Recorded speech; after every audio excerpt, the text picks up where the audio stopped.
Al-Fatihah. A'udzubillahi minasyaitonir rajim. Bismillahirrahmanirrahim. Alhamdulillahi rabbil alamin. Arrahmanir rahim. Maliki yaumiddin. Iyyaka na'budu wa iyyaka nasta'in. Ihdinas siratal mustaqim. Siratal ladzina an'amta 'alaihim ghairil maghdubi 'alaihim waladdallin.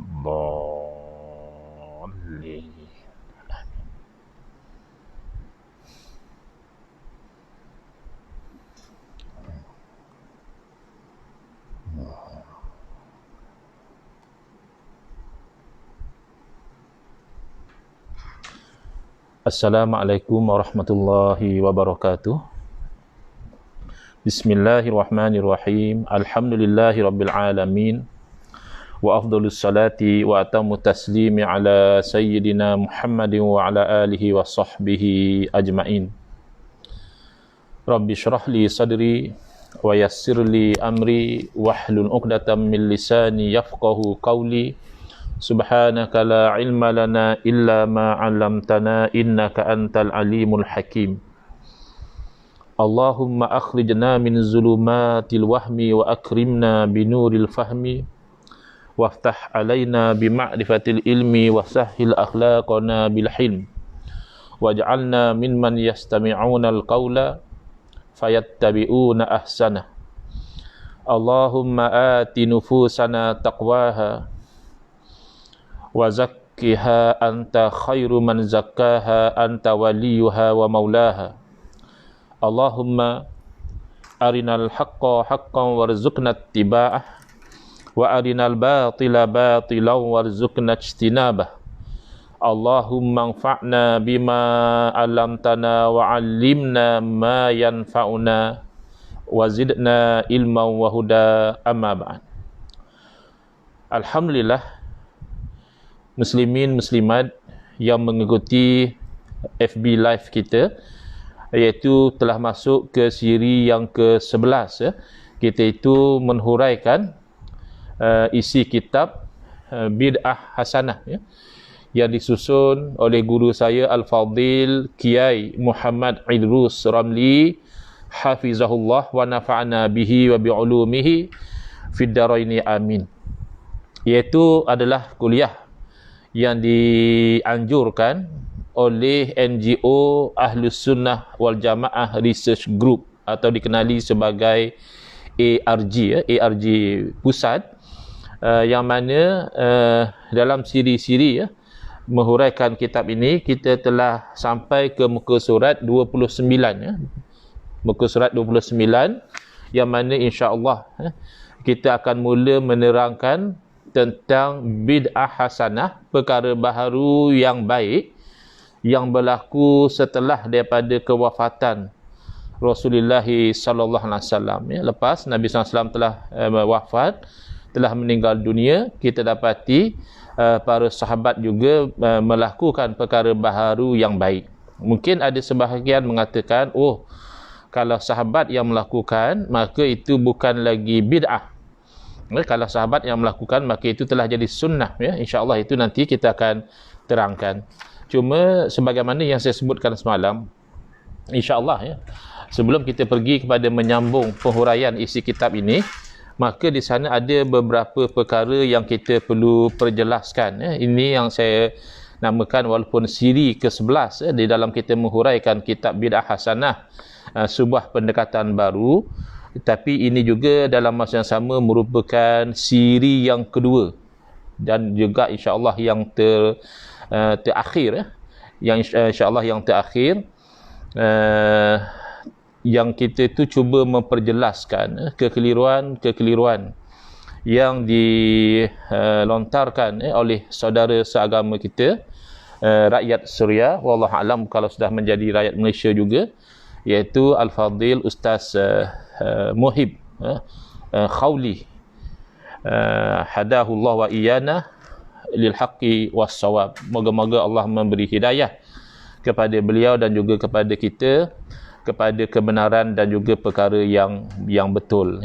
Dan sebagaimana yang saya sebutkan semalam, tujuan kita melakukan penjelasan-penjelasan ini bukan kerana ingin memperjatuhkan diri peribadi beliau misalnya, atau didorong oleh rasa tidak suka kepada beliau. Bahkan saya sebutkan semalam, kalau untuk saya sendirilah secara peribadi, first impression saya, kali pertama saya itu melihat beliau berkuliah maghrib di Surau Jumaat An-Naim Seksyen 5 Wangsa Maju, itu adalah merupakan positif impression, satu tanggapan yang positif saya terhadap beliau. Pertama, saya sebutkan pada pandangan mata saya, wajah saudara kita Ustaz Muhib ini seolah-olah dia sentiasa tersenyum. Seolah-olah lah, saya tak pasti dia memang sedang tersenyum ataupun tidak. Bagi saya, kalau saya tengok muka dia baik dalam secara live ataupun dalam gambar-gambar, kebanyakannya saya lihat seperti beliau sedang tersenyum. Jadi kita ni manusia biasanya positif dengan senyuman.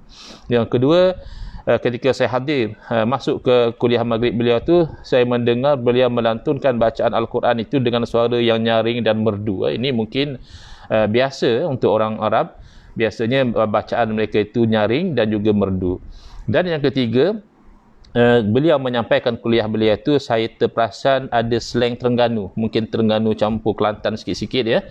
Tapi oleh kerana saya sendiri berasal dari Terengganu, maka slang itu menyebabkan saya rasa lebih selesa mendengar kuliah beliau itu. Jadi apa yang kita nak terangkan ini tidak ada kena-mengena dengan something yang personal, tapi lebih kepada something untuk menjaga umat daripada terjerumus di dalam kekeliruan yang boleh membawa bahkan kepada perpecahan, boleh membawa kepada pergaduhan, bahkan boleh membawa kepada sikap yang lebih ekstrim daripada itu. Puncanya hanya kerana keliru sahaja. Dan ini juga menjalankan kewajipan kita, ad-dinun nasihah. Agama itu merupakan keikhlasan, dan keikhlasan kita kepada sesama orang Islam ini adalah kita itu menegur dan memperbetulkan sekiranya kita lihat mereka itu ada yang keliru, ada yang tersalah dan tersilap. Lebih-lebih lagi, seumpama yang beliau sampaikan itu beliau sampaikan kepada awam. Mungkin ada sebahagian kata, Ustaz, kalaupun Ustaz nak tegur beliau, tegurlah secara personal di belakang tabir, janganlah Ustaz memperjelaskan secara live public macam ini. Saya lihat kalau ada yang mengatakan demikian tu tak valid lah kerana apa yang beliau sebut tentang bid'ah, tidak adanya yang dikatakan bid'ah hasanah. Orang yang mengatakan ada bid'ah hasanah itu seolah-olah dia itu menyangkakan dia lebih pandai daripada Nabi SAW, atau seolah-olahnya dia tidak bersetuju dengan Nabi SAW. Nabi dah mengatakan wa kullu bid'atin dalalah, dan setiap bid'ah itu sesat. Kita masih lagi nak mengatakan hanya sebahagian sesat, sebahagian yang lain adalah hasanah.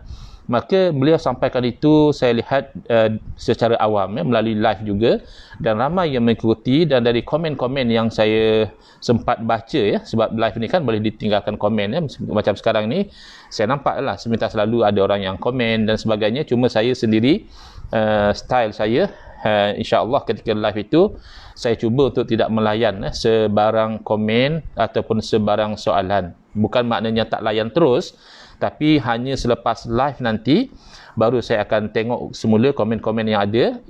Saya akan cuba jawab sama ada dalam ruangan komen juga, ataupun kalau perlu saya akan jawab dalam live seterusnya. Dan pernah juga soalan, bahkan bangkangan dan juga kritikan yang diletakkan dalam ruangan komen live saya ini, saya buatkan posting khusus untuk menjawab persoalan yang ditanyakan. Jadi kalau misalnya ada antara saudara-saudari yang meletakkan soalan di dalam ruangan komen ataupun kritikan dan juga bangkangan, tetapi saya tidak melayannya, bukan kerana saya tidak sudi, tetapi saya lihat lebih smooth kalau saya hanya fokus kepada penyampaian, dan komen dan juga soalan ataupun sebarang kritikan itu saya akan layan kemudian sebab yang penting kita nak ambil kefahaman, bukannya kita itu misalnya nak berdebat ataupun nak membuktikan bahawa kita ini yang lebih betul, kawan kita salah dan sebagainya. Tidak demikian tujuan kita.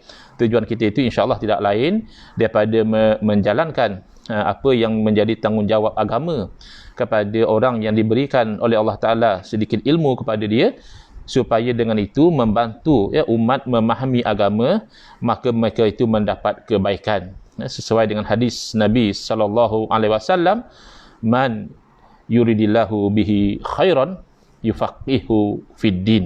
Barang siapa yang Allah nakkan dengan dia itu kebaikan, nescaya Allah berikan dia faham dalam perkara agama. Jadi saya berharap moga-moga dengan live kita pada malam ini saya mampu menjelas sebaik mungkin kekeliruan-kekeliruan yang timbul dari apa yang dikongsikan oleh saudara kita Ustaz Muhib di dalam live beliau. Walaupun saya percaya niat beliau itu baik untuk menyampaikan kefahaman bagi beliau, apa yang beliau sampaikan, yang beliau sampaikan itu betul. Bagi beliau sedang berdakwah kepada umat untuk mengikut sunnah, menjauhi bid'ah. Jadi pada sudut itu mempunyai niat yang baik, tetapi niat yang baik semata-mata tidak memadai. Niat yang baik itu perlu juga disertai dengan cara yang betul. Bukan kita mempunyai niat yang baik lalu kita menyampaikan perkara-perkara yang tidak betul kepada umat, iaitu kita perlu diperbetulkan kembali. Jadi saudara-saudari masih ingat, insya-Allah malam ini kalau sempat saya akan pergi juga kepada isi kitab, tapi saya akan mulakan dengan 3 perkara yang saya tidak sempat untuk betul-betul huraikan pada live yang hari semalam. Iaitu yang pertama, poin bahawa hadis yang insya-Allah hadis yang kedua masyhur yang dijadikan seolah-olah sandaran oleh saudara-saudara kita untuk mengatakan tidak ada bid'ah hasanah, yang paling popular tentulah hadis sahih, antaranya riwayat Imam Muslim rahimahullah taala, wa kullu bid'atin dalalah, dan setiap bid'ah itu sesat.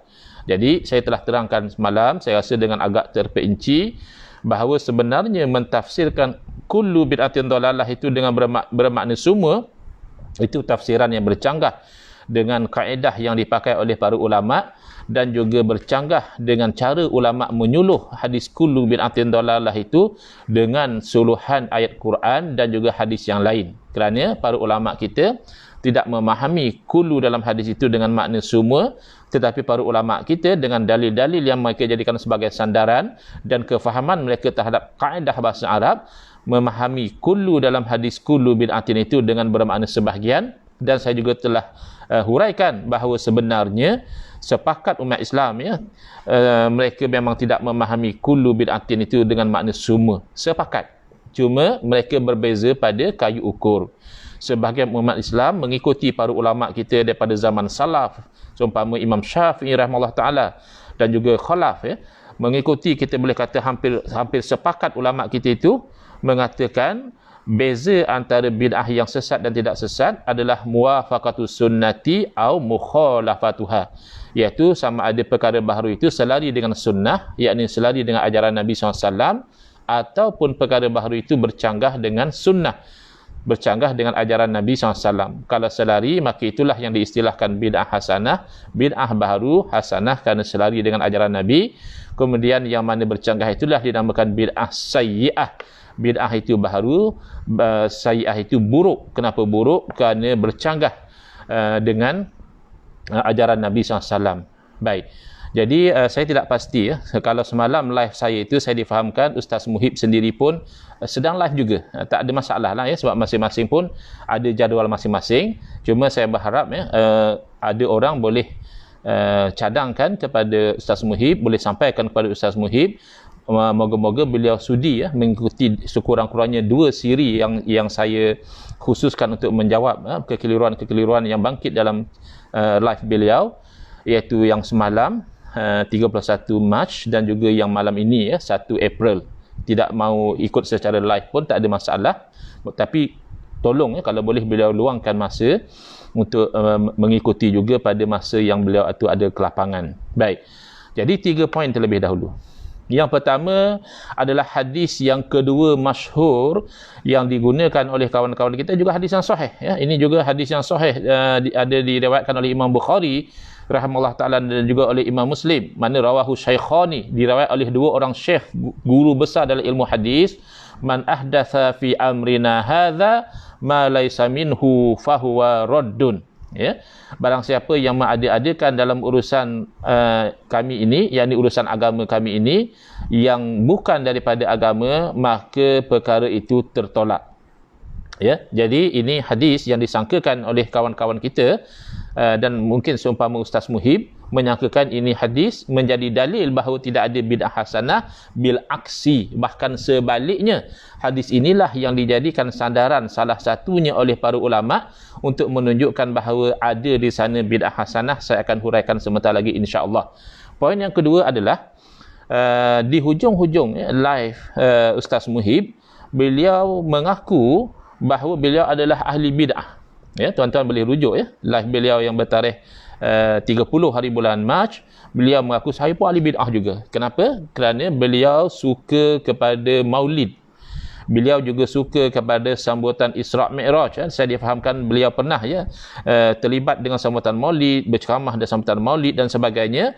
Jadi beliau mengaku beliau adalah ahli bid'ah dan beliau suka kepada maulid. Cuma beliau tidak jelaskan kenapa pula beliau suka, sedangkan di awal-awal ceramah beliau seolah-olahnya memandang semua perkara yang tidak ada di zaman Nabi SAW yang melibatkan urusan agama, maulid itu urusan agama, itu adalah bid'ah yang sesat. Dan kalau kita itu mengatakan ianya baik, seolah-olah kita itu lebih pandai daripada Nabi SAW, dan seolah-olah kita itu tak bersetuju dengan sabda Nabi SAW, wa'iyadzubillah. Jadi saya akan cuba terangkan pada malam ini kepada Ustaz Muhib dan juga kepada saudara-saudara kita yang lain bahawa sambutan maulid itu sebenarnya ada sandaran dalam agama, itu ada kaitan dengan hadis tadi juga.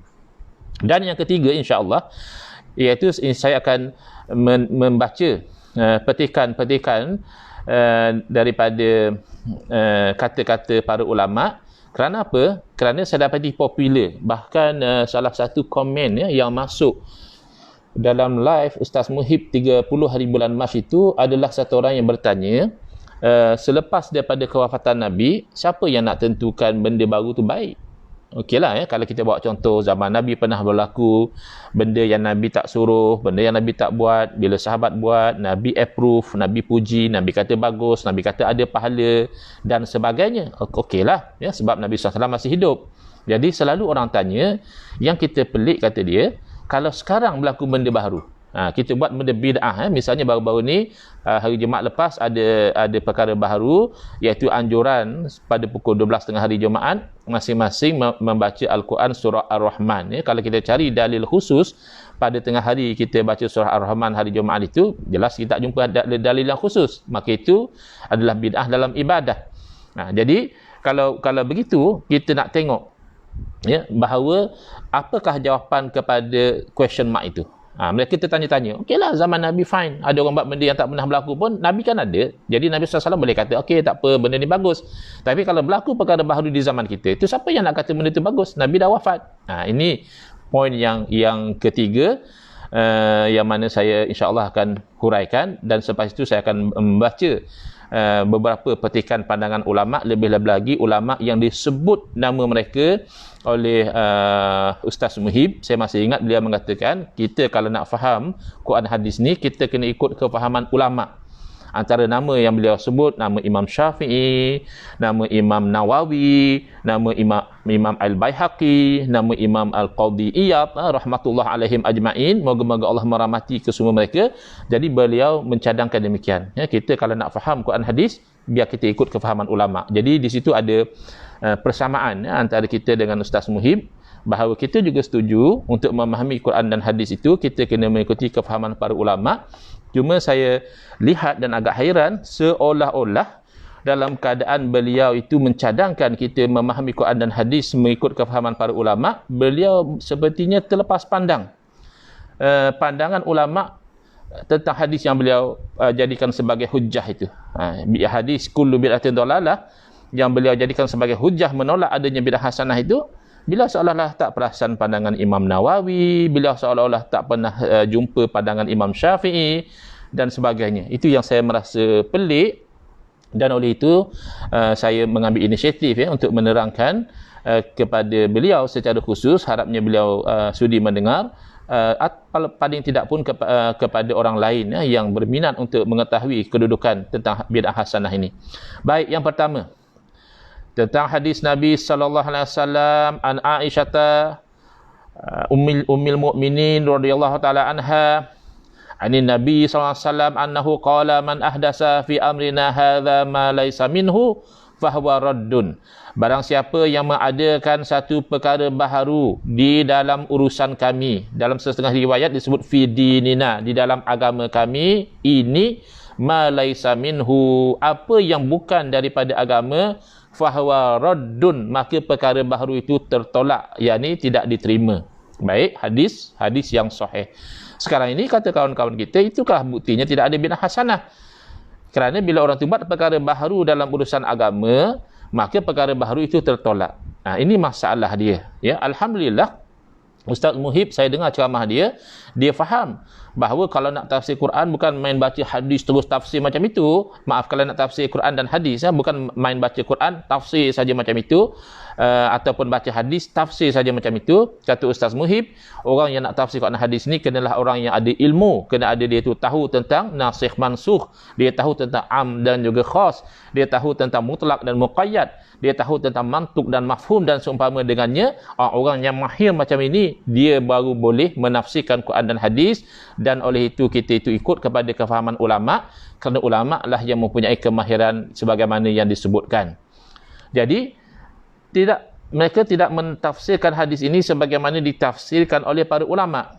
Ya, man ahdasa fil amrina haza ini dikaitkan, dibataskan oleh Nabi SAW dengan ma laisa minhu. Jadi ma laisa minhu ini signifikan. Ya, kalau tak, memadailah Nabi SAW mengatakan man ahdasa fi amrina haza fahuwa raddun. Dan bahkan saya perhatikan sebahagian daripada mereka memang terjemah dengan meninggalkan terjemahan ma laisa minhu. Sepatutnya diterjemahkan semuanya. Mereka menterjemahkan barang siapa yang mengadakan dalam urusan agama kami ini satu perkara baharu, maka perkara baharu itu tertolak. Okey, terjemahan itu tidak lengkap. Kerana apa? Kerana mereka meninggalkan menterjemahkan ma laisa minhu, apa yang bukan dari agama. Maka di sinilah kepentingan kita memahami cara ulama berinteraksi dengan Quran dan hadis. Ulama mengeluarkan hukum, kaedah daripada Quran dan hadis bukan semata-mata mantuk. Mantuk maknanya sesuatu yang diucapkan. Tetapi ulama juga mengeluarkan daripada Quran dan hadis mafhum, apa yang difahami, walaupun tidak disebut tapi difahami. Baik, untuk saya bagi kefahaman dahulu mafhum dan mantuk ini. Saya bagi contoh ya, dalam bahasa Melayu, bukan cerita Quran hadis lagi, cerita dalam bahasa kita mudah kita faham dahulu. Satu orang katakan, ini dululah ya, sebelum ada PKP, orang pergi sembahyang jemaah di masjid di surau, maka selepas berjemaah di masjid, lepas jemaah Isyak misalnya, imam bangun, buat pengumuman, kata dia, Assalamualaikum jemaah semua, ini ada satu pengumuman, mohon ya kepada semua jemaah yang berumur tidak lebih dari 40 tahun, mohon tunggu sebentar dalam masjid. Itu pengumuman yang dibuat oleh tuan imam ya. Mohon semua pada jemaah yang berumur tidak lebih dari 40 tahun tolong tunggu dalam masjid. Ini namanya mantuk, sesuatu yang diucapkan ya. Jadi orang faham yang kurang daripada 40 tahun kena tunggu dalam masjid atau dipohon untuk menunggu di dalam masjid. Baik. Tiba-tiba datang satu orang lelaki. Nampak dah berusia benar lelaki ini. Nampak dah tua dah lelaki ini. Lalu dia berjumpa dengan tuan imam. Dia kata, "Imam, maaf saya nak tanya sikit ni, Imam. Saya ni umur saya dah 65, Mam. Saya kena tunggu ke tak payah tunggu?" Dia tanya macam itu. Jadi imam tentulah rasa terkejut. Saya dah buat pengumuman tadi, kenapa Tuan Haji ni masih bertanya? Lalu imam pun katalah kepada Tuan Haji ni, dia kata, "Maaf Tuan Haji, kan tadi saya dah buat pengumuman." Jadi jawab Tuan Haji ni, kata dia, "Iyalah, imam buat pengumuman, siapa yang berumur tak lebih 40 tahun sila tunggu. Yang lebih 40 tahun imam tak cakap pun kena tunggu ke tidak." Dia respon macam itu. Jadi tentulah imam rasa, la ilaha illallah, Tuan Haji ni fahamlah, kalau orang dah kata yang mana umurnya tidak lebih 40 tahun sila tunggu, fahamlah, maknanya kalau lebih 40 tahun tak payah tunggu. Fahamlah, inilah dinamakan mafhum, sesuatu yang walaupun tidak diucapkan tetapi difahami, dan difahami secara sebaliknya, kerana mafhum ni boleh jadi mafhum muwafaqah, kefahaman yang selari dengan mantuk, dan ada yang namanya mafhum mukhalafah, kefahaman yang terbalik daripada yang diucapkan. Yang diucapkan adalah kurang 40 tahun kena tunggu. Maka difahami sebaliknya, Kalau yang lebih dari 40 tahun, tak payah tunggu. Itu namanya mafhum mukhalafah. Maka inilah yang cara ulama berinteraksi dengan hadis ini. Ya, saya pernah dengar orang mendakwa, orang yang menerima bid'ah hasanah tak suka hadis ni. Na'udzubillah. Mana boleh kita tak suka hadis? Ya, hadis Nabi SAW, lagi hadis yang sahih. Riwayat Imam Bukhari, riwayat Imam Muslim. Mana boleh kita tak suka hadis? Yang kita tak suka adalah tafsiran yang menyeleweng terhadap hadis Nabi SAW. Atau saya pernah sebut sebelum ini, adalah tafsiran yang tidak sahih terhadap hadis yang sahih. Hadis memang sahih, tapi cara kamu menafsirkan hadis tidak sahih. Maka kalau kita fahami, bila Nabi SAW bersabda, man ahdasa fi amina haza, barang siapa yang mengadakan dalam urusan agama kami ini, maka nak tertolak ke tidak, dia kena lihat ma laisa minhu, sesuatu yang bukan dari agama, fahuwa raddun, maka dia tertolak. Maka mafhum mukhalafah, kefahaman sebaliknya daripada sabda Nabi SAW itu, man ahdasa fi amina haza ma minhu fahuwa laisa biraddin. Barang siapa yang mengadakan dalam urusan agama kami ini sesuatu yang dari agama, maka dia tidak tertolak. Jadi bukan ditolak satu perkara itu semata-mata ianya baharu. Ditolak sesuatu itu adalah apabila perkara baharu itu ditimbang atas neraca agama, didapati bukan dari agama. Tidak ada sokongan dalam agama. Tidak ada sandaran dalam agama. Maka perkara baharu yang demikian sahaja yang tertolak. Adapun perkara agama yang ada sandarannya dalam agama, yakni minhu, ada asasnya dalam agama, maka yang demikian tidak tertolak. Baik. Jadi bila begitu kefahaman kita, nanti saya akan baca, saya dah janji saya akan baca bagaimana ulama menerangkan tentang bid'ah. Itu tidak selari dengan cara mereka menafsirkan hadis ini. Mereka memahami hadis ini bermakna asal baharu saja dalam agama tertolak. Tidak. Para ulama kita tidak membahagikan demikian. Mereka melihat perkara baharu dalam agama yang tidak ada asal dalam agama, tidak boleh dikembalikan kepada asas agama, tidak boleh dikembalikan kepada kaedah agama, hanya yang sebegitu sahaja yang tertolak. Baik, jadi Ustaz Muhib, ya, kalau saudara saya Akhil Karim mendengar live ini, walaupun tidak secara real time, mungkin mendengar live ini kemudian besok, lusa dan sebagainya, cuba perhatikan, saudara Muhib suka maulid, ya. Jadi sebelum saudara Muhib mengaku bahawa saudara Muhib suka Isra' Mi'raj, suka maulid, bahkan tuan-tuan boleh rujuk, ya, saudara Muhib bahkan mengaku kalau gitu saya pun ahli bid'ah, ya. Na'udzubillah, kalau saya pun na'udzubillah kalau sampai mengaku ahlul bid'ah, ya, yakni ahlul bid'ah yang sayi'ah, kita tak mahu. Tapi saudara Muhib mengaku saya ahli bid'ah. Sedangkan sebelum daripada itu, saudara Muhib mengatakan tidak ada bid'ah yang hasanah. Maknanya saudara Muhib mengaku saudara ini satu orang yang suka buat bid'ah, yakni sayi'ah, bid'ah yang sesat. Dan maulid ini sepakat di kalangan ulama kita, sambutan maulidnya itu adalah bid'ah. Ya, ulama majoritinya mengatakan bagus. Sambutan maulid ini bagus. Hanya segelintir saja yang mempunyai pandangan yang berbeza. Yang lain kata-kata mengatakan sambutan maulid ini walaupun perkara baharu, tidak berlaku di zaman Nabi SAW, tidak berlaku di zaman salafus soleh, tetapi ianya adalah perkara baharu yang baik. Tapi mereka sepakat di atas kebid'ahannya. Mereka sepakat bahawa sambutan maulid itu bid'ah. Baik, kerana apa? Kerana sambutan maulid sebagaimana yang kita sambut sekarang, itu adalah awal-awal dicatat dilakukan oleh satu orang pemerintah, iaitu Sultan Muzaffar. Sultan Muzaffar rahimahullah, beliau adalah raja negeri Irbil.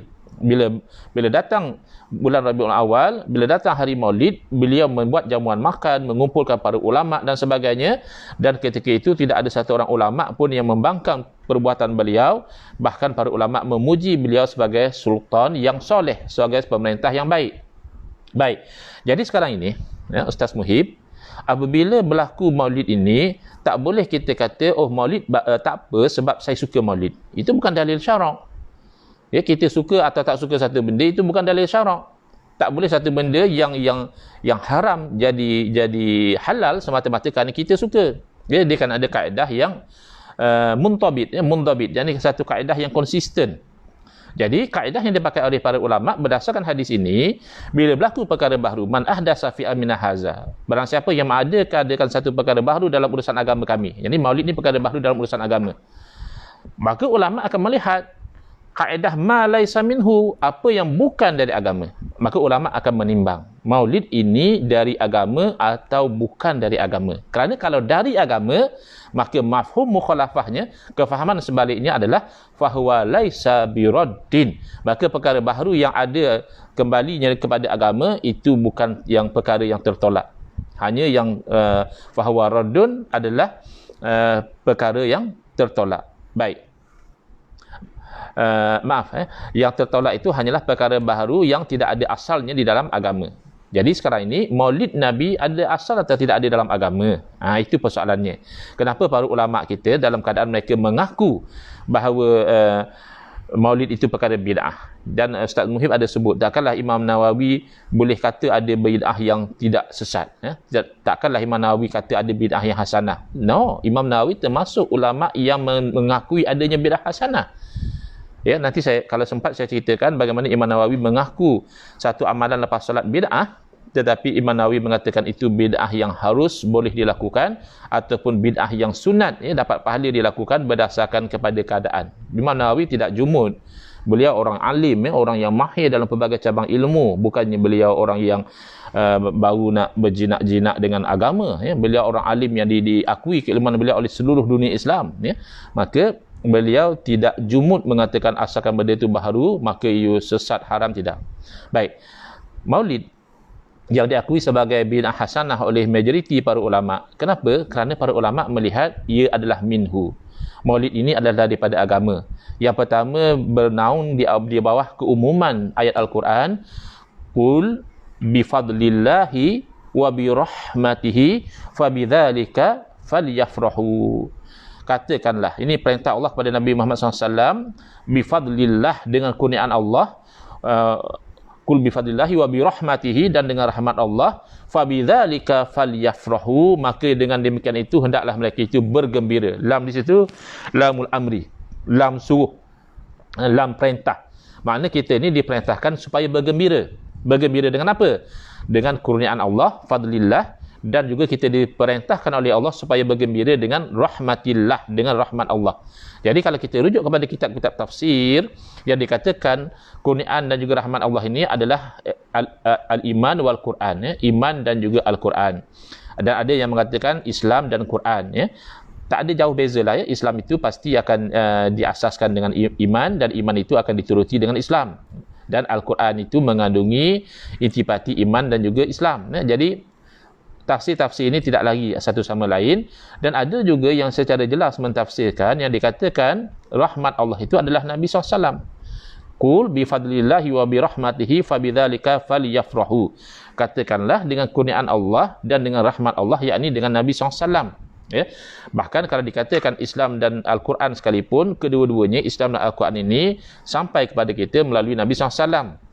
Jadi kita ini disuruh bergembira antaranya dengan Nabi SAW, termasuklah dengan kelahiran baginda, dengan kenabian baginda, dengan dakwah baginda, dengan segala-gala yang ada pada baginda itu kita diperintahkan oleh Allah, falyafrahu, maka hendaklah mereka orang-orang Islam itu bergembira. Tinggal lagi, perintah Allah dalam Al-Quran ini ada yang bila diperintahkan diperincikan macam mana cara kita nak lakukan. Misalnya aqimus solat, hendaklah kamu dirikan solat. Solat kalau dari segi bahasa doa. Doa itu adalah solat. Solat itu maknanya doa. Jadi adakah memadai satu orang nak menjalankan aqimus solat, maka dia hanya berdoa saja? Kamu tak semayang ke? Dah? Tak nampak pun? Ya, tadi saya doa. Kan solat itu maknanya doa. Itu tidak boleh.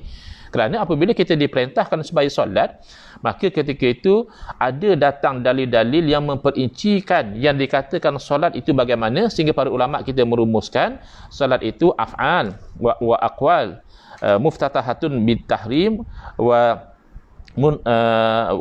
apa dia kata, ditutupi dengan taslim, dengan salam, hingga dikhususkan takrif solat itu adalah perkataan-perkataan dan juga perbuatan-perbuatan yang dimulai dengan takbiratul ihram dan dia disudahi dengan salam. Jadi khusus, semata-mata doa itu tidak dinamakan solat dalam bentuk yang diperintahkan oleh Allah dan Rasul. Tetapi ada juga di sana perkara-perkara yang Allah suruh buat, tetapi Allah tidak perincikan cara dia. Allah suruh berzikir, tapi Allah tidak tetapkan bila, Allah tidak tetapkan banyak mana, Allah tidak tetapkan tempatnya di mana. Berbeza kalau dengan haji. Haji kan bila Allah suruh kita buat haji, Allah perincikan bila, Allah perincikan di mana, Allah perincikan banyak mana, tawaf dan sebagainya, itu sudah ada dalilnya, tak boleh kita mengubah lagi daripada apa yang telah Allah telah perincikan. Tetapi ada juga yang Allah perintahkan seumpamanya di sini.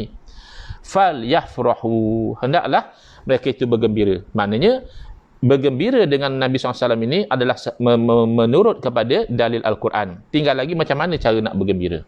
Tidak diperincikan. Bila tidak diperincikan, maka kaedahnya adalah kita boleh bergembira dengan apa cara sekalipun. Kerana yang penting Allah suruh kita bergembira. Dengan syarat. Dengan syarat tidak melanggar syarak. Itu jelas. Mentang-mentang kita bergembira dengan kelahiran Nabi SAW misalnya, kita buat pesta tari menari, minum minuman keras, jelas tak boleh. Kerana keumuman tadi, dia ada batasannya, jangan sampai melanggar syarak. Berzikir misalnya, berzikir kan umum.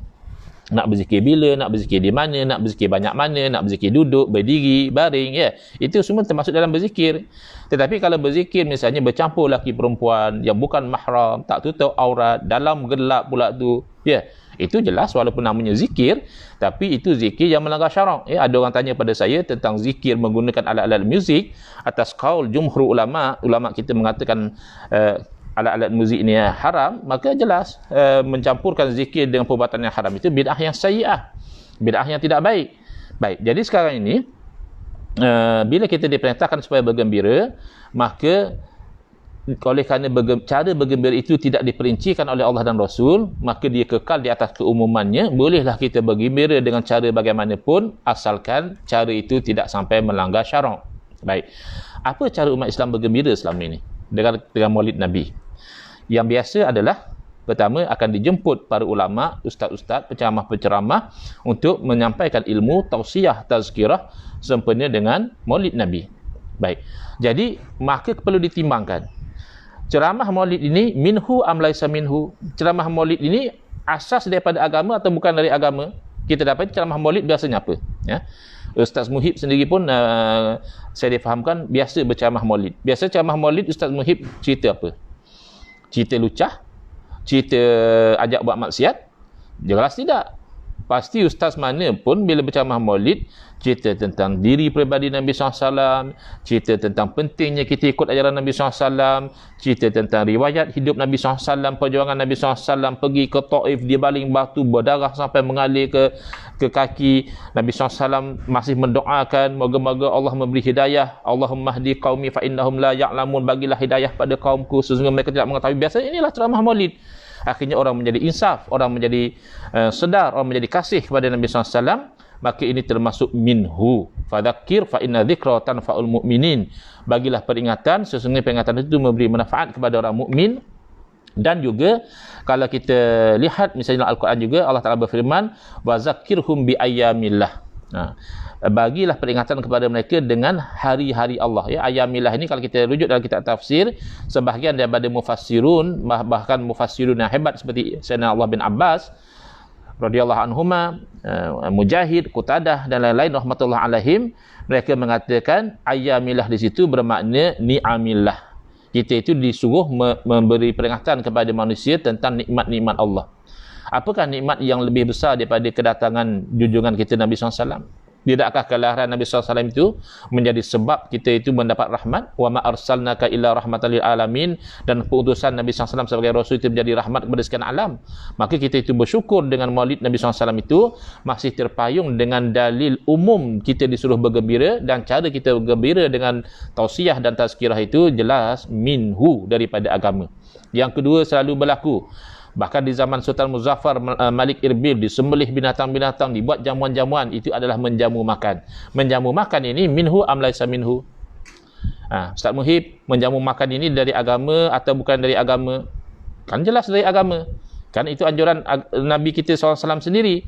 Nabi SAW ketika baru-baru sampai ke Madinah, antara yang Nabi SAW sampaikan kepada umat, afshus salam, sebarkanlah salam, wa at'imut ta'am, dan jamulah makan, wa sallu bil laili wan nasu niyam, salatlah pada waktu malam hal keadaan manusia sedang tidur, yakni salat tahajud, tadkhulul jannata bisalam, nescaya kamu akan masuk syurga dengan selamat. Jadi at'imut ta'am, perintah Nabi SAW sebagai menjamu makan ini perintah yang umum.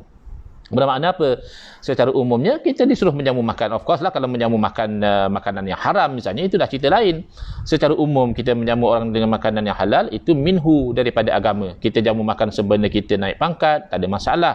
Kita jamu makan sempena ulang tahun kelahiran kita, tak ada masalah. Kita jamu makan sempena kita masuk rumah baru, tak ada masalah. Kita naik pangkat misalnya sempena terangkatnya wabak COVID-19 daripada masyarakat kita, tak ada masalah. Dan tak mustahil mungkinnya baru-baru ini bila negara kita mendapat kerajaan baru, ya mungkin ada orang buat jamuan makan. Kenapa buat jamuan makan? Oh, sempena kita dapat kerajaan baru misalnya. Tak ada masalah. Bahkan kalau kita jamu makan, semata-mata nak jamu makan. Kita kata jemput semua, malam ni saya buat jamuan makan. Tapi musim-musim PKP ni, ya, janganlah pula kita pergi rakam jamuan makan itu kari kepala kambing dan sebagainya, kan jadi masalah, ya. Secara umum dalam keadaan biasa tidak ada sekatan pergerakan dan sebagainya, sengaja kita jemput orang untuk jamu makan. Orang tanya, ini buat jamu makan ni ada apa, Syekh? Tak ada apa saja, nak jamu makan pun boleh. Maka menjamu makan sempena Maulid Nabi SAW itu minhu, ya, daripada agama. Kemudian lagi yang selalu dilakukan pada sambutan-sambutan Maulid adalah selawat. Berkumpul beramai-ramai, ya, orang berselawat dengan pelbagai alunan selawat. Jadi kita kena ingat, selawat ini ibadah betul. Dan bahkan satu perkara yang dianjurkan, ya, setiap khutbah pun khatib akan baca innallaha wa malaikatahu yusalluna 'alan nabi ya ayyuhalladzina amanu sallu 'alaihi wa sallimu taslima. Itu ayat Quran. Sesungguhnya Allah dan para malaikat berselawat ke atas Nabi, maka wahai orang yang beriman, hendaklah kamu selawat dan salam ke atas baginda. Baik, jadi bila diperintahkan oleh Allah Ta'ala, maka ini satu perkara yang masyru'. Tetapi kita kena ingat, selawat ini diperintahkan secara umum. Bermakna selepas diperintahkan oleh Allah kita berselawat, Allah tidak tetapkan nak berselawat bila. Allah juga tidak sempitkan berselawat mesti di tempat tertentu. Allah juga tidak sempitkan berselawat mesti seorang-seorang. Berselawat seorang-seorang boleh, berselawat ramai-ramai juga tidak dilarang. Dan tidak ditetapkan berselawat itu mesti spontan. Boleh juga selawat secara terancang. Kita plan pukul berapa kita nak jumpa untuk sama-sama berselawat. Kerana ibadah yang umum. Berselawat dengan lafaz yang warid daripada Nabi SAW itu bagus. Berselawat dengan lafaz yang disusun oleh para sahabat juga bagus. Berselawat dengan lafaz yang disusun oleh para ulama juga bagus, asalkan namanya selawat. Jadi ada orang seolah-olah memahami, kenapa kita nak selawat lain daripada selawat Ibrahimiyah? Adakah ada selawat yang lebih baik daripada selawat Nabi? Bukan masalah lebih baik. Masalahnya umat faham selawat ini adalah ibadah yang luas, maka mereka tidak menyempitkan. Tidak ada orang yang berselawat dengan tafrijiyah, dengan nariyah, dengan pelbagai-pelbagai selawat-selawat yang lain mendakwa bahawa selawat mereka itu lebih baik daripada selawat Nabi SAW. Na'udzubillah min zalik. Ini su'uzon daripada sebahagian saudara kita menyangkakan, kalau kita beramal dengan doa lain pada doa Nabi, maka kita menganggap doa kita lebih baik daripada Nabi. Kalau kita selawat dengan lafaz yang lain daripada selawat Nabi, maka kita menganggap selawat kita lebih baik daripada selawat Nabi. Na'udzubillah. Ini su'uzon, kamu buruk sangka. Orang yang mengamalkan selawat lain daripada Ibrahimiyah, orang yang berdoa lain daripada doa yang warid daripada Nabi SAW, bukan dengan sangkaan doa dan juga selawat mereka itu lebih baik, tapi dengan kefahaman bahawa doa dan selawat termasuk ibadah yang umum yang diberi keluasan kelonggaran pada masa, bilangan, cara, lafaz dan sebagainya oleh Allah Ta'ala. Maka kamu cuba menyempitkan apa yang diluaskan oleh Allah dan Rasul, kamu sebenarnya sedang membuat satu bid'ah yang sayyi'ah dalam agama, satu perkara yang tidak dilakukan oleh Nabi SAW. Para sahabat ada selawat mereka sendiri yang mereka susun, para ulama ada selawat yang mereka susun, maka kamu tiba-tiba datang menyempitkan apa yang luas dalam agama, kamu telah melakukan satu bid'ah yang sayyi'ah. Lagi qasidah, masya-Allah tabarakallah, ya. Ustaz Muhib di hujung live beliau berqasidah, merdu qasidah beliau, bagus lafaz lirik qasidah beliau. Jadi qasidah ini untuk sempena Maulid ia bid'ah, tetapi qasidah apa hukum dia? Qasidah ni kan melagu-lagukan bait-bait syair dan sebagainya, maka hukum asal melagu-lagukan ini harus.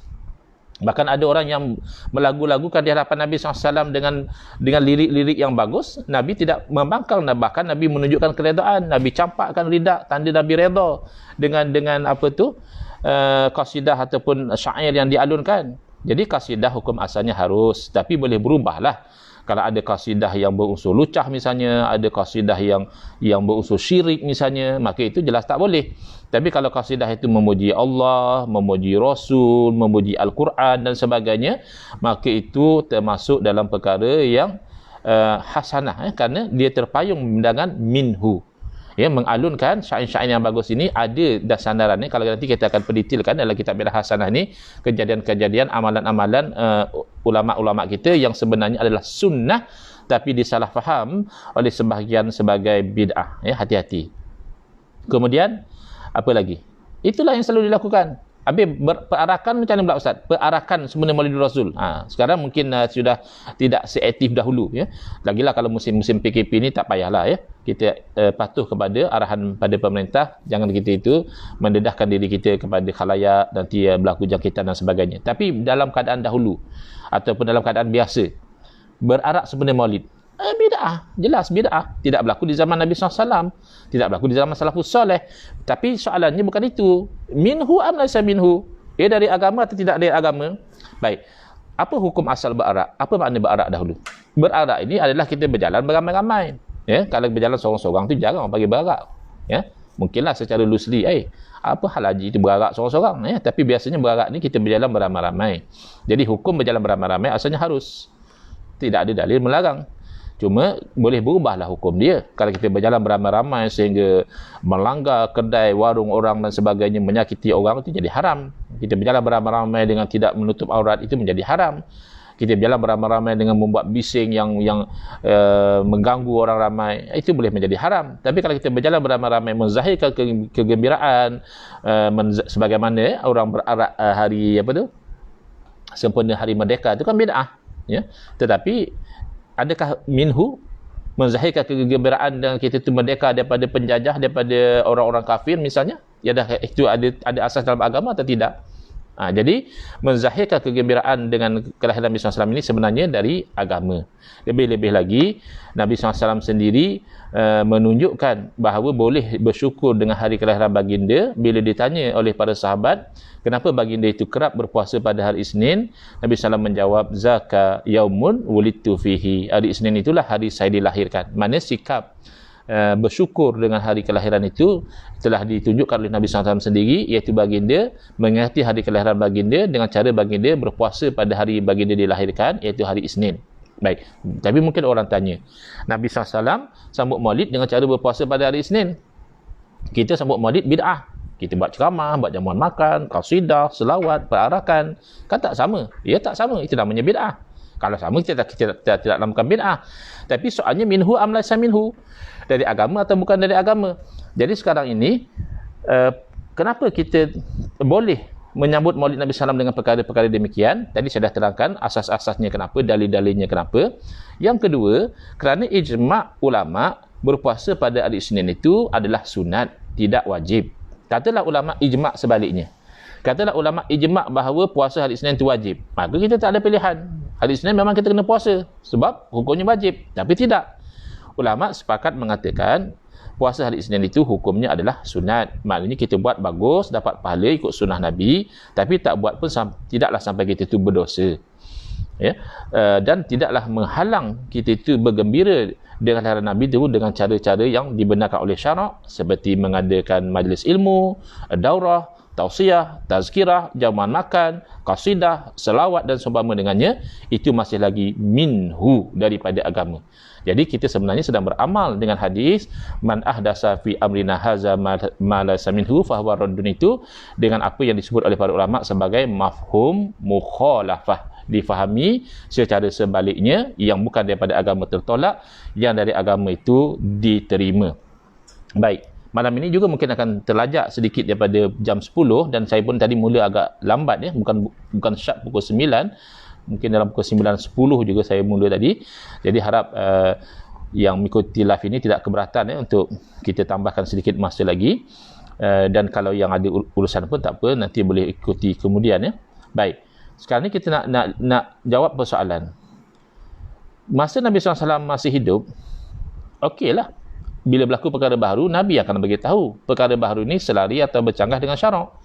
Sekarang Nabi SAW dah wafat, Kalau kita buat benda baru, kita buat baca Yasin malam Jumaat, kita buat baca Yasin 3 kali malam nisfu Sya'ban, kita doa akhir tahun awal tahun, kita baca surah Ar-Rahman tengah hari Jumaat, kita buat solat hajat sempena Covid oleh mufti wilayah persekutuan ataupun mantan mufti. Jadi siapa yang nak kata benda ni baik atau tak baik? Sebab Nabi dah wafat. Jadi orang yang macam ni dia seolah-olah tak faham bahawa hukum syarak tidak terhenti dengan wafatnya Nabi SAW. Yang terhenti dengan wafatnya Nabi SAW itu adalah wahyu. Tak ada lagi wahyu selepas Nabi dah wafat. Tetapi hukum syarak tetap berkembang. Nabi SAW sendiri yang mengiktiraf bahawa ada perkara yang nak cari solusi dalam keadaan hadis secara direct mungkin tak ada. Kan saya pernah sebut Nabi SAW bertanya pada Sayyidina Mu'az bin Jabal radhiyallahu anhu, kaifa taqdi idza uridalaka qada, wahai Muaz, macam mana kamu nak buat keputusan kalau dibawa kepada kamu satu kes, macam mana nak buat keputusan? Aqdi bi kitabillah, saya akan hukum dengan Al-Quran. Fa illam tajid fi kitabillah, kalau kamu tak jumpa dalam Al-Quran. Daripada soalan Nabi SAW, makna ada perkara-perkara yang berlaku nak cari hukum direct dalam Al-Quran tak jumpa.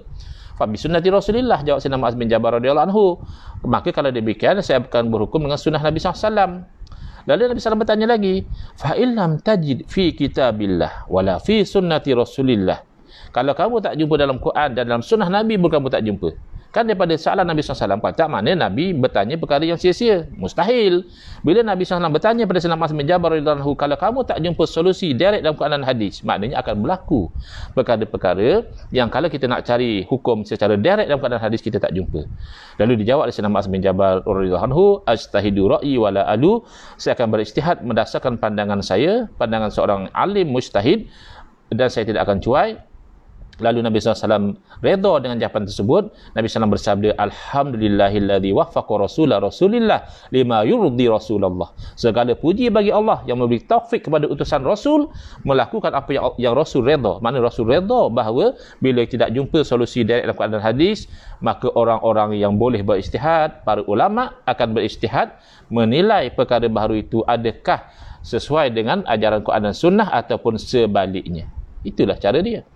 Jadi sekarang saya akan sebut ya sebahagian ya.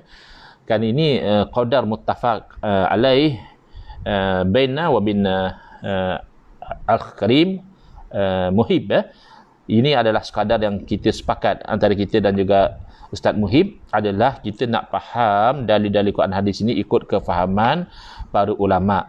Cuba lihat ya, dua terus ulama di sini yang disebut oleh Ustaz Muhib, kita ikut Imam Syafi'i, kita ikut Imam Baihaqi. Baik, sekarang ni Al-Imam Al-Baihaqi bi sanadihi, meriwayat dengan sanad yang sahih ya, bukannya yang direka-reka ataupun yang kata Ustaz Muhib orang bohong atas nama Imam Syafi'i. Bukan, ini Imam Baihaqi yang meriwayat dengan sanadnya. Ada sanad daripada Imam Syafi'i rahimahullah taala bahawa beliau berkata al-muhdatsatu minal umur, perkara baharu daripada urusan-urusan. Muhdas ni makna bid'ah.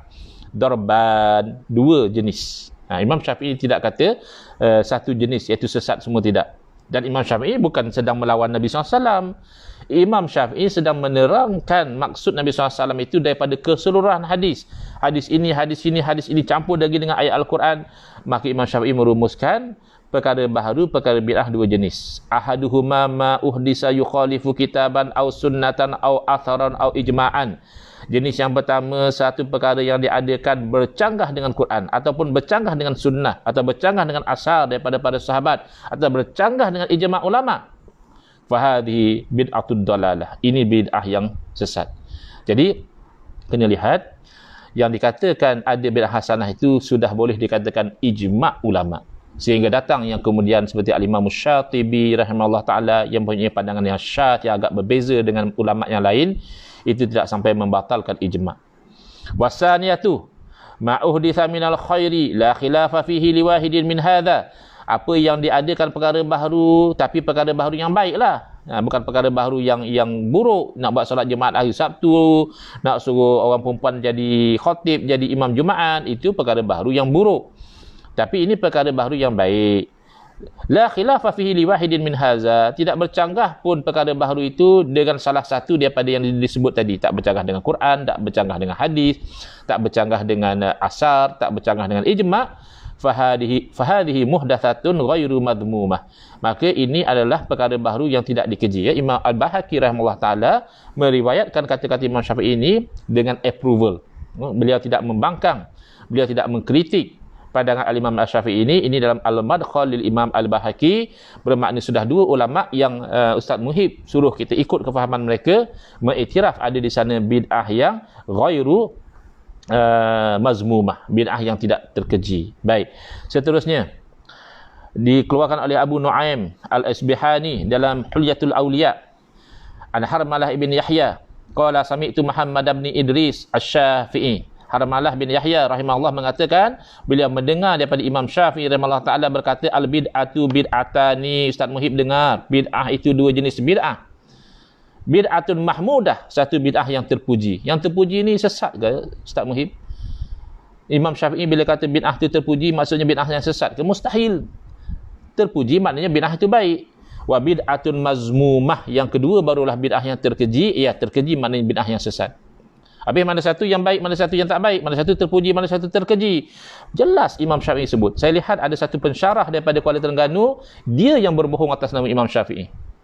Minta maaf ya. Dia yang berbohong atas nama Imam Syafi'i. Bila orang bawa kepada perhatian dia bahawa Imam Syafi'i sendiri membahagikan bid'ah kepada dua, dia kata, oh, hak tu bid'ah dunia atau bid'ah agama. Hak Imam Syafi'i kata molek tu bid'ah dunia. Hak Imam Syafi'i kata dok molek tu bid'ah agama. Mana mari ni? Kenapa awak lebong? Title awak sebagai pensyarah ada Dr. PhD tidak melayakkan awak untuk lebong, tidak bagi lesen pada awak untuk berbohong. Jelas Imam Syafi'i sebut ini orang yang faham bahasa Arab semua faham. Imam Syafi'i tidak kata bid'ah itu ada yang terpuji dan terkeji. Fama min umuri dunyawiyah fahuwa mahmud wa ma minal umuri diniyah fahuwa mazmum. Tidak ada perkataan demikian daripada Imam Syafi'i. Perkataan daripada Imam Syafi'i jelas, fama wafaqa sunnata fahuwa mahmud. Mana perkara bid'ah yang selari dengan sunnah, kena dengan ajaran Nabi, yang itu yang terpuji. Wa ma khalafas sunnata fahuwa mazmum. Mana perkara bid'ah yang bercanggah dengan sunnah, perkara baharu yang tak kena dengan ajaran Nabi, maka perkara baharu macam itu terkeji. Ya. Jadi ini dalam Hulyatul Awliya. Dah dua orang imam yang Ustaz Muhib sendiri kata kita kena ikut tafsiran mereka, menerima adanya bid'ah hasanah. Sekarang macam mana Ustaz Muhib? Nah, adakah nak ikut tafsiran ulama, kena ikut tafsiran Ustaz Muhib?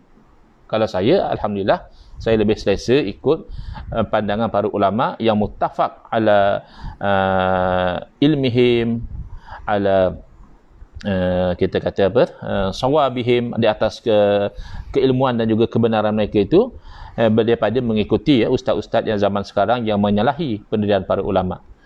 Lagi Imam Nawawi, Ustaz Muhid sebut kena ikut pandangan Imam Nawawi. Cuma saya agak galat, Ustaz Muhid tak faham percakapan Imam Nawawi, padahal Ustaz Muhid orang Arab. Ya, patut orang Arab lebih faham bahasa Arab lagi. Sampai tergamak Ustaz Muhid kata bila Imam Nawawi mengatakan ghalib maknanya semua. Cuba baca elok-elok. Dan saya terperanjat sampai Ustaz tidak perasan perkataan Imam Nawawi ni. Sebab perkataan Imam Nawawi ni bukan yang beliau tulis dalam kitab-kitab yang terpencil. Kan Imam Nawawi banyak tulis kitab. Mungkin sebahagian daripada kitab beliau tak masyhur. Jadi kalau kita terlepas pandang kata-kata Imam Nawawi dalam kitab-kitab beliau yang kurang masyhur, itu boleh difahami. Tapi dalam keadaan Ustaz Muhib menyuruh orang ikut Imam Nawawi, seolah-olah Ustaz Muhid tak perasan pun apa benda Imam Nawawi dalam kitab beliau yang masyhur. Antara yang paling masyhur dalam kitab beliau yang masyhur adalah syarah beliau kepada Sahih Muslim. Ini bukan kitab yang tersembunyi. Imam Nawawi sebut dengan jelas, qauluhu sallallahu alaihi wasallam wa kullu bid'atin dalalatun haza amun makhsusun. Sabda baginda SAW dan setiap bid'ah itu sesat, ini adalah lafaz yang umum, makhsus, dikhususkan. Bila dah khusus, mana boleh makna semua Ustaz Muhib? Kalau tak ada makna, Imam Nawawi kata makhsus. Patut Imam Nawawi kata wa qauluhu sallallahu wa kullu bid'atin dalalah haza am baqin ala umumihi. Ini am yang kekal atas keumumannya. Bila Imam Nawawi kata makhsus, bermakna dia dah jadi sempit. Dia tidak makna semua. Wal muradu ghalibul bid'ah. Yang dikehendaki adalah kebanyakan bid'ah. Ghalib di situ tidak boleh bermakna semua. Siapa yang faham bahasa Arab, siapa yang jujur dengan kebenaran, mustahil dia menterjemahkan ghalibul bid'ah dalam kata-kata Imam Nawawi ini sebagai semua. Cuba tengok lagi. Imam Nawawi menerangkan lagi. Qala ahlul lughati hiya kullu syai'in umila ala ghairi mithalin sabiqin. Kalau ikut bahasa, pakar bahasa mengatakan bid'ah itu adalah setiap sesuatu yang dilakukan tanpa ada contoh sebelumnya. Dia yang prototype, dia yang pertama. Sebelum tu tak ada lagi orang buat macam itu. Dari segi bahasa, itu namanya bid'ah. Tapi dari segi istilah apa dia? Imam Nawawi menerangkan. Qala al-ulama'u al-bid'atu khamsatu aqsamin. Berkata Imam Nawawi lagi, ulama-ulama berpandangan bid'ah kalau dari segi terperincinya 5 jenis. Kalau dari segi umum 2. Baik buruk. Tapi baik buruk tak jelas. Baik itu wajib ke sunat? Ke harus je? Buruk tu haram ke makruh? Jadi ada ulama yang memperincikan lagi mengikut neraca hukum, maka ada bid'ah yang wajibatun wa mandubatun. Ada bid'ah yang wajib dan bid'ah yang sunat. Kalau Ustaz Muhib mahu mengikuti dalam kuliah-kuliah saya awal-awal tu dah terangkan contoh-contoh bid'ah wajib, contoh bid'ah sunat dah diterangkan. Sudilah klik link itu dan dengar. Mungkin siri yang pertama, yang kedua macam itu. Baik. Wajib dengan sunat ni sesat kah? Wajib dan sunat ni perkara baik ke perkara buruk? Jelas perkara baik. Bermakna Imam Nawawi sendiri tidak mengatakan semua bid'ah sesat. Sebab itulah Imam Nawawi kata ada bid'ah yang wajib, ada bid'ah yang sunat, ada bid'ah yang haram, itu baru sesat. Ada bid'ah yang makruh, itu baru sayyi'ah. Ada bid'ah yang harus, maka harus itu masih lagi perkara yang dibenarkan. Al-Minhaj, Syarah Sahih Muslim. Macam mana sampai kita menyuruh orang ikut Imam Nawawi, kita tak tahu Imam Nawawi sebut dalam kitab yang masyhur macam ini. Jadi hati-hati. Saya nasihatkan, niat kita nak mengajar orang tu bagus dah. Kita nak mengajar orang kampung, nak mengajar orang di Terengganu supaya tahu agama, bagus. Tapi biarlah kita tu sendiri faham dulu. Faqidu syai' la yu'ti. Orang yang tidak punya satu, dia tidak boleh beri pada orang lain.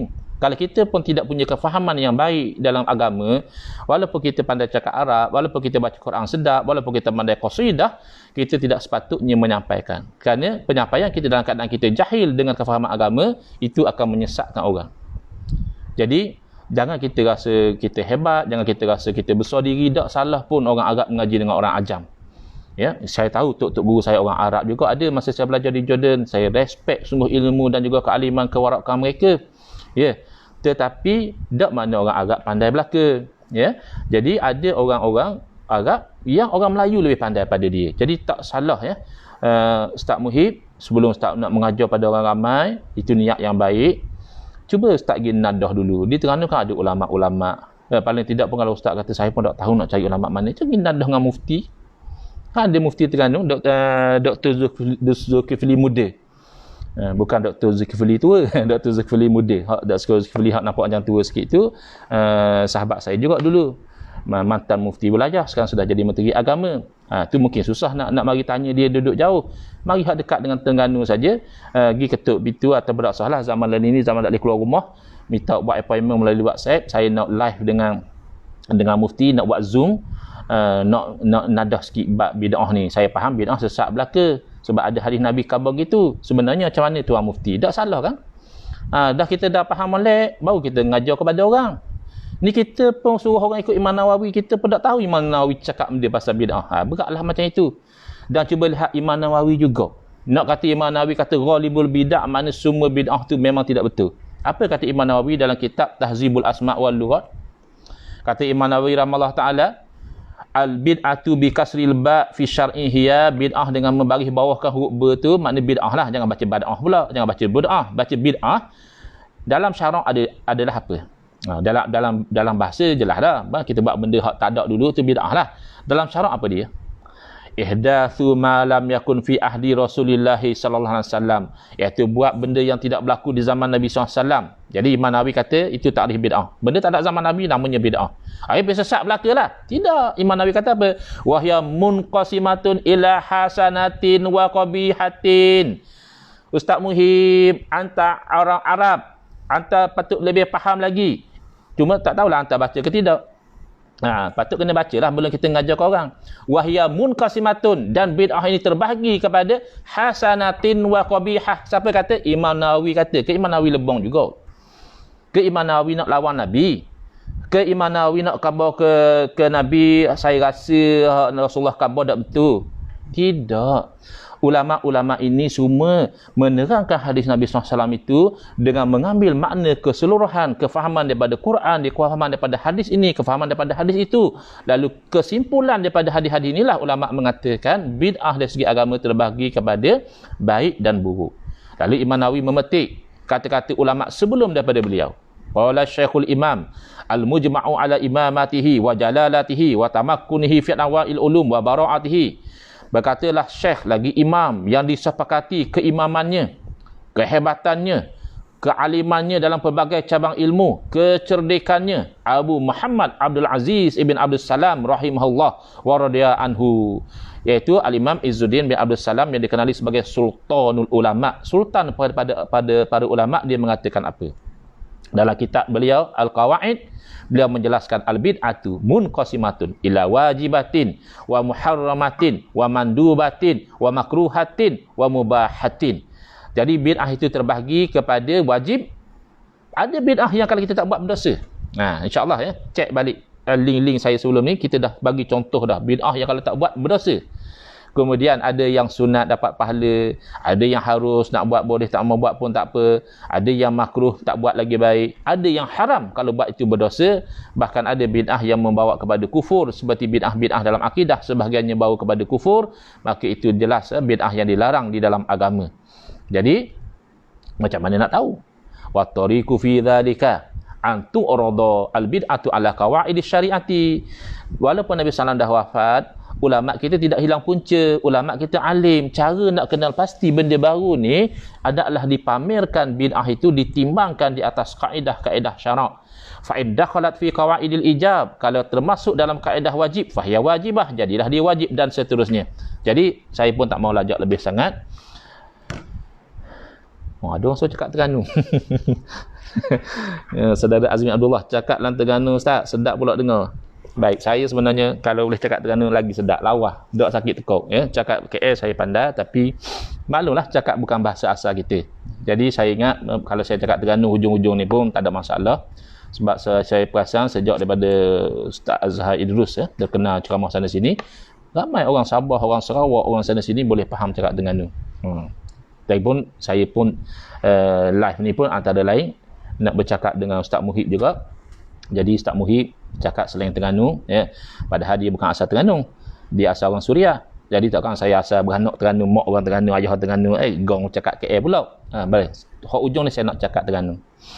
Gini Ustaz Muhib, Imam Nawawi rahimahullah ta'ala, saya respect hormat dia, Ustaz Muhib respect hormat dia, bahkan seluruh umat Islam dalam pelbagai mazhab. Walaupun Imam Nawawi ni mazhab Syafi'i dari segi fiqh dia, Asy'ari dari segi akidah dia, tapi ulama-ulama serata dunia ni, bahkan orang-orang Islam ni kalau sebut nama Imam Nawawi, jahil-jahil pun aja dengar.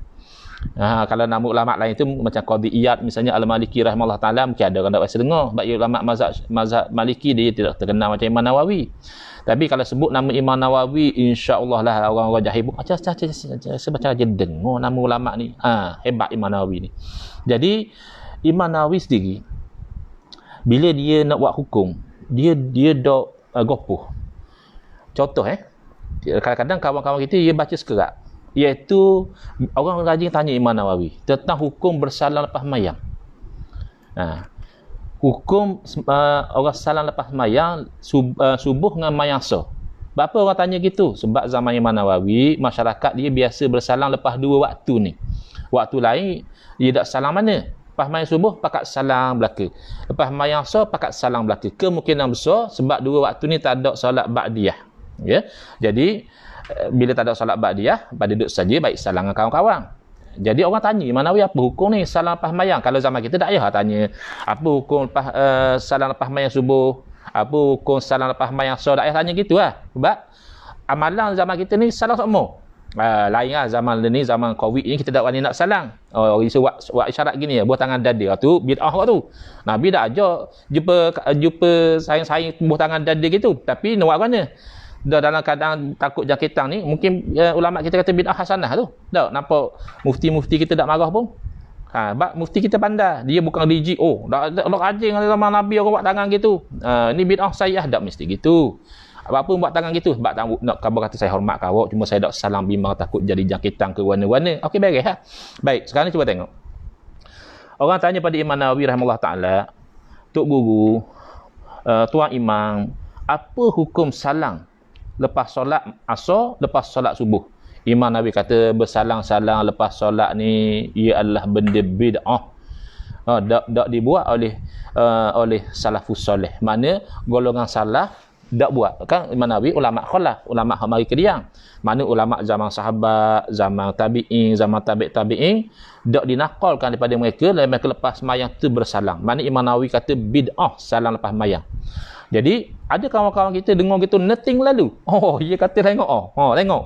Imam Nawawi mazhab Syafi'i kata diri kata salang lepas mayang bid'ah. Hati dulu. Jangan excited sangat. Baca sampai habis buku tu, jangan baca serat-serat. Memang Imam Nawawi kata bid'ah, tapi Imam Nawawi bukan macam gemung. Mu kalau bid'ah sesat belaka. Bukan gitu. Imam Nawawi pandai. Imam Nawawi bila dia kata bid'ah makna benda tu benda baru. Dah habis lagi ayat Imam Nawawi tu. Sebagai orang alim, Imam Nawawi tahu nak sebut hukum kena ada dalil. Bukan boleh sebut hukum oleh kerana saya suka maulid maka maulid boleh. Apabila saya tak berakhir zanji maka berzanji haram. Bukan gitu. Imam Nawawi masya-Allah tabarakallah, orang alim besar, pandai dalam pelbagai cabang ilmu, dia tahu nak wayah hukum kena ada dalil. Imam Nawawi cari dalil. Cari. Tak jumpa dalil yang Nabi SAW suruh secara khusus kita lepas mayang suruh salang. Tak ada. Kalaulah ada dalil Nabi suruh, al-aslu fil amri al-wujub. Asal dalam memahami perintah dipahami sebagai wajib. Tapi boleh jadi juga tidak wajib. Ulama kena tengoklah ada tak qarinah yang melarikan. Jadi kalau ada dalil yang menyuruh, boleh jadi bermakna bersalang lepas mayang tu wajib ataupun sunat. Paling tidak sunat lah sebab Nabi suruh. Jadi tak ada. Bila tak ada dalil menyuruh, maknanya kita boleh faham situ tak wajib, tak sunat. Sebab tak ada dalil menyuruh. Imam Nawawi faham. Imam Nawawi cari juga. Imam Nawawi orang alim, dalam dada dia ratus-ratus ribu hadis. Dia cari. Kalau kita cari memang tak jumpa lah dalil. Dah berapa hadis dalam dada kita. Dak Imam Nawawi orang alim cari. Tak jumpa pula dalil yang melarang. Tak ada dalil secara khusus kata awak kalau jumpa dengan saudara-saudara salang lah, tapi lepas mayang jangan salang. Ada dalil gitu. Dalil larang salang lepas mayang tak ada. Kalau ada dalil larang salang lepas mayang, paling komang makna makruh. Sebab Nabi larang. Boleh jadi haram. Bila tak ada dalil yang melarang, maka tenafilah haram dan makruh. Saya nak buat kesimpulan. Imam Nawawi yang alim ni nak buat hukum cari dalil dulu. Tak jumpa dalil suruh, makna tenafi wajib dan sunat. Tak jumpa juga dalil larang, maka tenafilah haram dan makruh. Maka hukum syarak yang taklifi tinggal saja lagi, iaitu harus. Maka kata Imam Nawawi rahimahullah ta'ala, fatwa Imam Nawawi mengatakan bahawa salang lepas mayang ni bid'ah yang harus. Pandai-pandai Imam Nawawi ni nak lawan Nabi pula. Nabi kata bid'ah sesat belaka, pandai pula dia kata bid'ah ni harus. Bukan. Imam Nawawi bukan pandai-pandai. Imam Nawawi tu pandai. Hak pandai-pandai tu mung jumpa hadis tu waktu ambil hukum lalu. Padahal baru kau pergi kuliah tu jadi menang kali. Kira waktu ambil fatwa lalu. Mana boleh. Waktu baru orang panggil pandai-pandai. Macam lagi Imam Nawawi ni pandai, cermat dia, tertik terning. Tu pun bukan teguh dia kata harus gitu. Hak Imam Nawawi kata bid'ah harus salam lepas mayang ni, kalau belum mayang jumpa dah. Mari awal sejik jumpa dah dengan saing kita duk buah dah gini-gini. Lepas mayang salam pula. Bab biasa dah gitu. Hak tu hak Imam Nawawi kata harus. Adapun kalau dia pergi sejik dan jumpa pergi kawan tu, siapa-siapa sejik mayang lalu. Dah mayang baru jumpa. Hak tu kata Imam Nawawi sunat. Sebab memang asal hukumnya kita bila jumpa dengan kawan kita, sunat kita salam. Kan comel. Ulama kita tak gopoh. Ulama kita cermat. Walaupun bid'ah, dia akan tengok dulu hukum. Sebab bid'ah itu bukan hukum. Dan juga kita nak hurai kitab. Jadi saya minta pada kawan-kawan kita, luangkan masa kita nak ambil faham bahawa bid'ah ini bukan sahaja berlaku ketika Nabi SAW masih hidup. Dia kata okeylah Nabi hidup lagi, Nabi boleh tengok betul tak betul.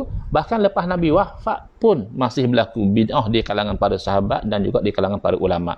Dah kalau dia kata dah kalau sahabat buat orang tak panggil bid'ah ustaz, jadi sunnah pula. Hak tu kita akan terangkan malam esok insya-Allah. Cakap ke pula malam esok insya-Allah. Jadi saya ucapkan terima kasih pada orang yang dengar.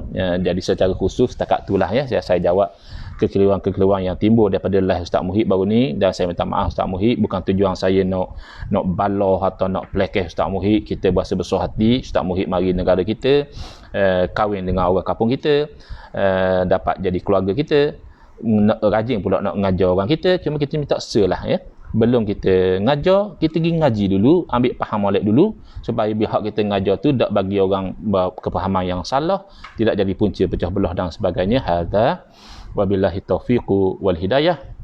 Wassalamualaikum warahmatullahi wabarakatuh. Bismillahirrahmanirrahim. Alhamdulillahirabbil alamin, wassalatu wassalamu ala asyrafil anbiya'i wal mursalin wa ala alihi wa sahbihi ajma'in. Allahumma shrah sudurana wa ahsin akhlaqana wa azim ujurana wa nawwir qulubana bi nuri hidayatika kama natarada min nuri syamsika abadan abada bi rahmatika ya arhamar rahimin. Allahumma kshif anna hadzal bala wal waba innaka ala kulli syai'in qadir. Allahumma dfa' anna hadzal bala wal waba innaka ala kulli syai'in qadir. Allahumma srif anna hadzal bala wal waba innaka ala kulli syai'in qadir. Allahumma arinal haqqa haqqan warzuqna ittiba'ah wa arinal batila batilan warzuqna ijtinabah. Wa sallallahu ala asyrafil anbiya'i wal mursalin wa ala alihi wa sahbihi ajma'in walhamdulillahi rabbil alamin wal afu minkum.